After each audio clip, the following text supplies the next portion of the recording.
With 143 votes in favor, the United Nations General Assembly has backed a Palestinian bid to become a full UN member.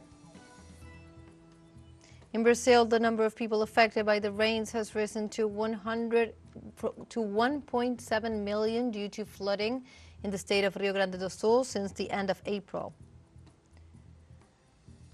And in Chad, the transitional president and leader of the military junta, Mahamat Idris Deby Itno, won the presidential elections according to the National Election Management Agency. Hello and welcome to From the South. My name is Belén de los Santos, and from the teleSUR studios in Havana, Cuba, we begin with the news.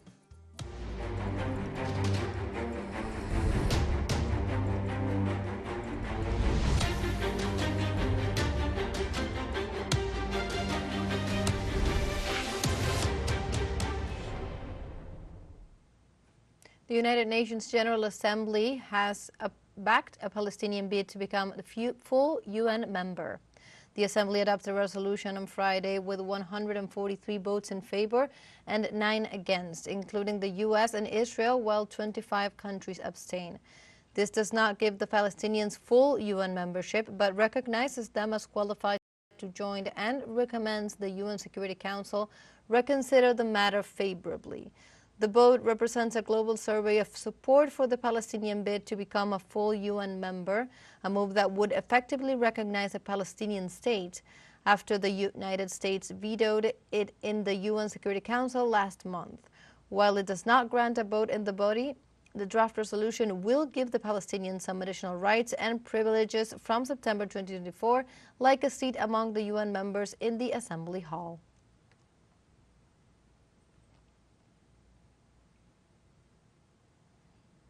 Meanwhile, on Friday in Palestine, the Israeli occupation army carried out heavy bombardments in eastern Rafah, where 110,000 people have already been forcibly displaced. In this way, in the framework of the 217th day of the ongoing genocidal aggression, Israel continues to target Rafah, where some 1.5 million displaced people live, more than half of the Gaza population. In parallel, a bombing hit a family home in the town of Abbasan al-Kavira near Khan Yunis, killing 8 people and injuring many others, despite Khan Yunis being one of the destination areas for Palestinians fleeing Rafah. The attacks come after the U.S.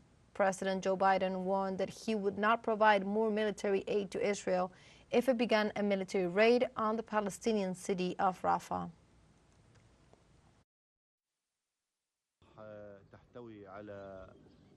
There are 1 million displaced people in Rafah. Therefore, any shells targeting Rafah will inevitably lead to casualties among women and children. I hope mediators will find a solution to the Rafah issue, as Rafah can't take any more suffering. It's been a ravaged city for 7 months. The United Nations Relief and Works Agency for Palestinian Refugees posted on social media that as Israeli forces bombardment intensify in Rafah, forced displacement continues. UNRWA estimates that around 110,000 people have now fled Rafah looking for safety. But nowhere is safe in the Gaza Strip, and living conditions are appalling. The only hope is an immediate ceasefire.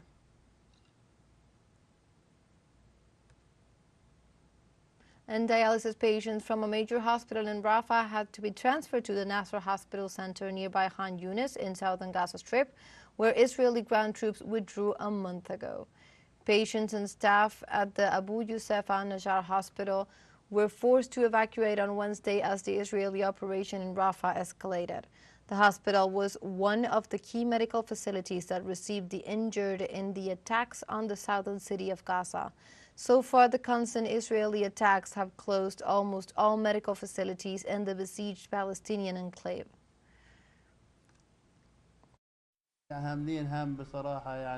We were very fretful the day the Israelis came in. They controlled the hospital and we had to evacuate.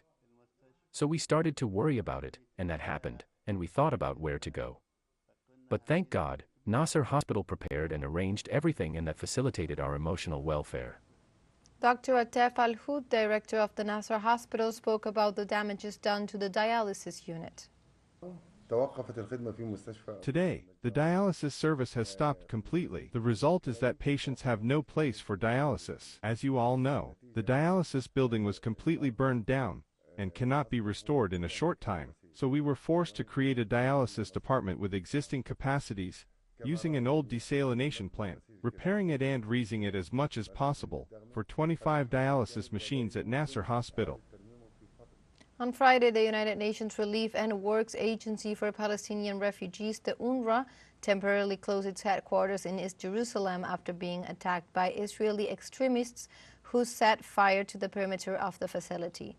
Addressing the situation, Filippo Lazzarini, head of the agency, affirmed on social networks that the complex was attacked twice, describing the event as scandalous and stating it posed a serious risk to the staff. Lazzarini highlighted that in the last few months, the agency's workers have been regularly harassed and threatened with firearms. The UNRWA executive also stated the headquarters will not be reopened until security is restored in the area.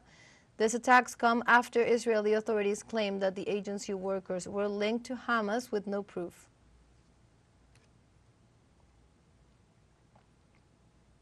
And the U.S. Department of State reported that the Biden administration is apparently concerned about an Israeli military raid in Rafah. What the president made clear is that we have concerns about a potential military operation in Rafah. I don't think that's any secret. We've been making those concerns known publicly, and we have made those concerns quite clear to the government of Israel. And as the president noted, there are certain types of military assistance that we will not make available to Israel for use in a campaign in Rafah. In the United States, hundreds of pro-Palestinian protesters returned to George Washington University following Wednesday rallies, which led to evictions and the arrest of 33 participants. Earlier on Thursday, the group of students stopped in front of the residence of the Chancellor of the Washington Center with banners saying, "We are not leaving," and chanting, "Free Palestine." Previously on Wednesday morning, police officers suppressed and cleared the camp, having arrested 33 ralliers ranging from 18 to 33 years old. Almost 3 weeks after the onset of the pro-Palestinian movement in Columbia University, protesters continue raising their voices in the U.S. and Europe to stop Israel's genocide in Gaza.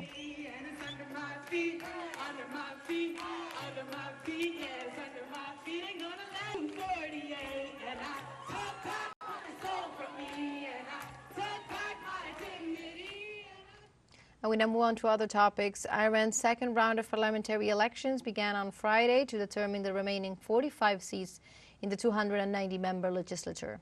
In this context, voting has started in 22 electoral districts of 15 provinces, where a total of 90 candidates are competing. The first round of the 12th election took place on March 1st, and more than 61 million citizens were called to the polls. Precisely, Ayatollah Ali Khamenei, the leader of the Islamic Revolution, exercised his right to vote at a polling station in Tehran and declared that all Iranians who want the progress of the nation have the duty to participate in the elections to make the parliament stronger.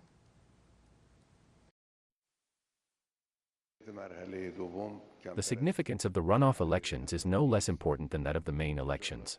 God willing, our dear people will vote for a full parliament. The higher the turnout, the more powerful the parliament will be. The stronger the parliament is, the more it can work for the country. Now let's take a short break, but remember you can join us on TikTok at teleSUR English, where you will find news in different formats, news updates, and much more. Other stories coming up. Stay with us.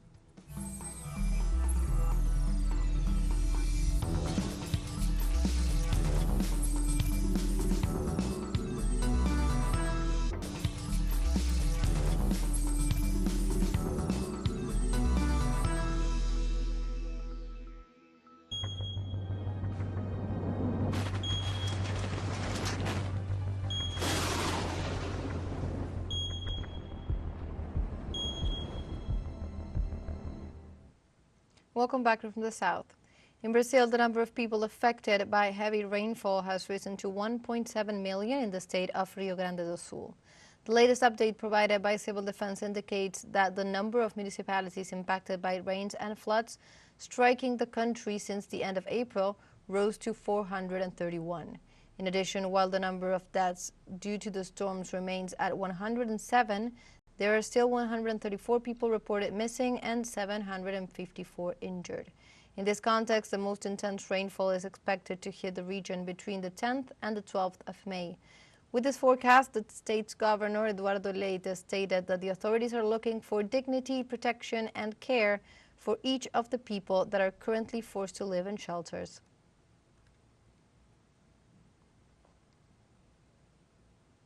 Meanwhile, in East Africa, floods and landslides caused by heavy rains severely affect Burundi, Kenya, Somalia, and Tanzania. In this context, the United Nations stated that more than 230,000 people have been displaced in the last week. The report also stated that floods have affected more than 630,000 people, and in the meantime, there are no official records of deaths. Africa is highly vulnerable to climate change, despite contributing only 4% of global greenhouse gas emissions. Precisely, this continent is facing alternating cycles of drought and heavy rains that also worsen the food crisis, as studies indicate that if current climate change trends continue, crop production in Africa would decline by 2.9% by 2030 and 18% by 2050.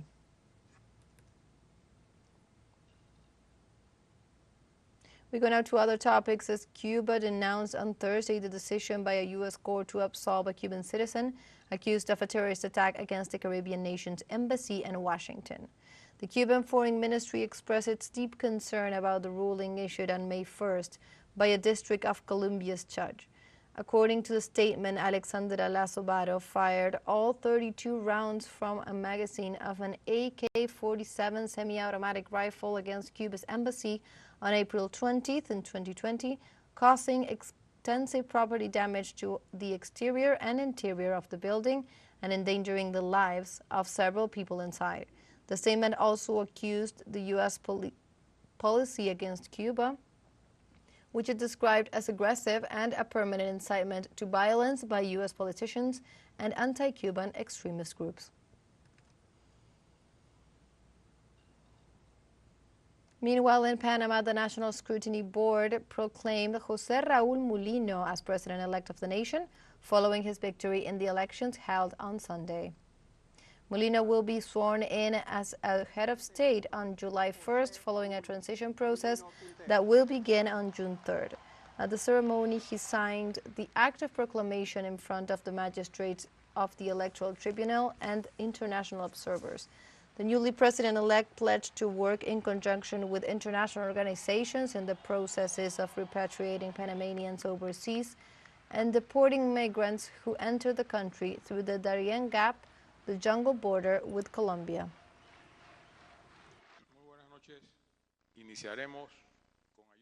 We'll initiate, with international assistance, a repatriation process with full respect for the human rights of all the people who are there, so that those there and those who'd like to come know that the ones arriving here will be returned to their country of origin. Venezuelan Foreign Minister Ivan Gil attended on Thursday the 29th Ordinary Meeting of the Council of Ministers of the Association of Caribbean States, the ACS. The meeting is expected to address the role of the Association of Caribbean States in regional affairs, as well as the strengthening of the organization and its special committees. The city of Paramaribo, capital of Suriname, was the venue for the meeting, which was expected to deepen technical cooperation with the countries and organizations in the Caribbean. And the former president of Peru, Pedro Castillo, denied having committed a coup d'etat and having attempted against the constitutional and autonomous bodies of the country. During a virtual hearing, the former president pushed to nullify and declare the prosecution's accusation as inadmissible for lack of evidence to initiate a preliminary investigation. Pedro Castillo also affirmed that he had never committed the crime of rebellion or attempted against the constitutional order of the nation. This came after the judiciary requested a sentence of 34 years in prison against the former president for alleged crimes of rebellion, abuse of authority, and serious disturbance of public peace.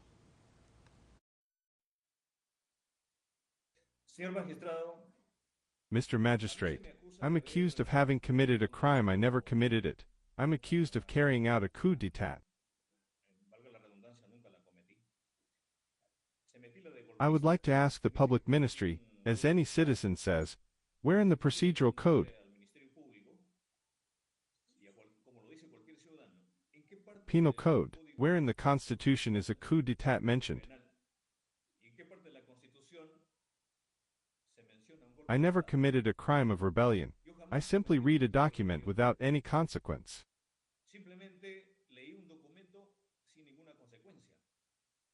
And I never attempted against the constitutional order, and less against the autonomous organisms that the country has. We have a final short break coming up, but before we invite you to join our WhatsApp community for our English-speaking audience. You can scan the QR code on screen to join directly and also share the link to reach more people. Constant news coverage of Latin America and the Caribbean, as well as the rest of the world. Stay connected and informed with teleSUR. Final short break, don't go away.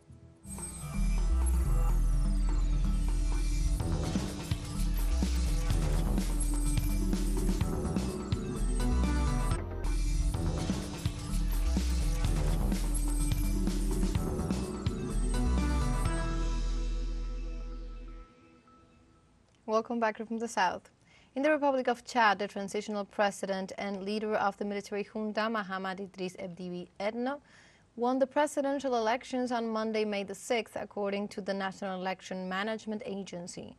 According to the agency, Itno led the process with a victory of 61.03% of the votes against his adversary, the former opposition leader and Prime Minister Succès Masra, who obtained 18.53%. General Deby Itno surpassed the 50% of the votes in favor, a requirement to avoid the call for a second round of elections. The elections held last Monday, where more than 8 million citizens were called to exercise their right to vote, put an end to a 3-year transition period in the country after the death of late President Idris Deby, father of the now president-elect.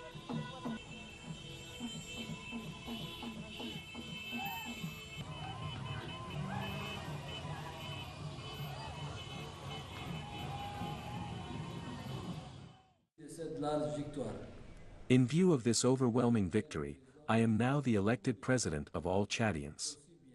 I am not only the president of those who voted for me, but also the president of those who made other decisions. Meanwhile, opposition candidate Succès Masra rejected the result and called on citizens who voted in his favor to mobilize peacefully. To all Chadians who voted for change, who voted for me, I say, mobilize peacefully.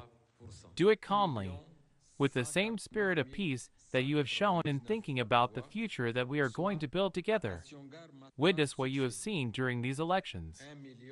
Publish testimonies, photographs, polling station reports, and videos that show the magnitude of your victory. In other news, in Senegal, at least 11 people were injured in an accident at the Dakar airport. The plane was bound for Bamako, the capital of Mali, and skidded off the runway during takeoff maneuvers, forcing Mogadishu-Blaise Diagne International Airport to temporarily close its operations. A statement from the local Ministry of Infrastructure and Transport said that 85 people were on board the plane, including 79 passengers and 6 crew members. Among the injured is one of the pilots. It was also reported that the Bureau of Investigation and Analysis has opened an investigation to determine the causes of the accident. The flight was operated by Air Senegal. The flight number was AC301. A flight from Dakar to Bamako, which departed with 79 passengers and 6 Transair crew members. The plane was at the end of the runway. It couldn't take off, and the pilot chose to take the plane out onto the field next to it. Personally, I think he handled the situation well. The plane wasn't badly damaged. And when it stopped, the passengers were in good health. In Somalia on Thursday, the government called for an end of the mandate of the United Nations Assistance Mission in the country. In a statement, Somali Foreign Minister Ahmed Moalim said that the request followed a thorough review of the country's strategic priorities. The text addressed to the President of the Security Council and the Secretary General of the United Nations also called for the mission to end before October 2024. The UN mission had replaced the UN political office for the country, which was based in the capital from the year 1995 to 2013.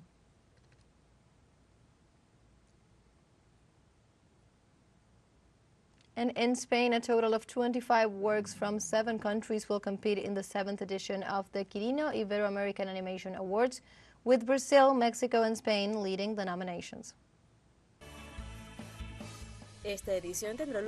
This edition will take place in the town of San Cristobal de la Laguna from the 9th to the 11th of May, with the main sponsorship of the municipality of Santa Cruz de Tenerife. We are celebrating the 7th edition of the Kino Awards here in Tenerife once again, and we are also doing so in the heat of the great stimulus that this activity, the audiovisual arts in general, but animation in particular, has in a territory like ours, which offers good tax incentives, but also the capacity to execute production with good professionals, with great companies that today are capable of creating and exporting talent. A total of 25 films from 7 countries will compete in the 10 categories of these awards created to promote and highlight animation in the Spanish-speaking region. With 16 nominations, Spain heads the list of countries with the most nominations, followed by Brazil with 7 and Chile with 3. Argentina, Mexico, and Portugal are present with 2 works each, while Colombia has 1 entry. For the first time, the Kino Awards have added the feature film and animated series categories to their competition. The winners will be announced on 11 May at a ceremony to be held at the Leal Theater in San Cristobal de Laguna.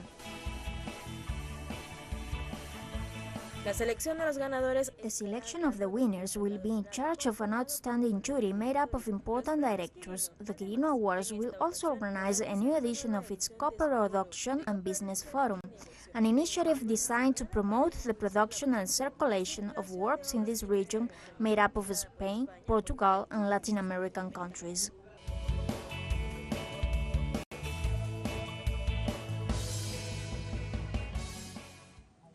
And like this, we have come to the end of this news brief. You can find these and many other stories on our website at telesurenglish.net. And also join us on social media. We are on Facebook, X, Instagram, Telegram, and also on TikTok. For TeleSUR English, my name is Belén de los Santos. Thank you for watching.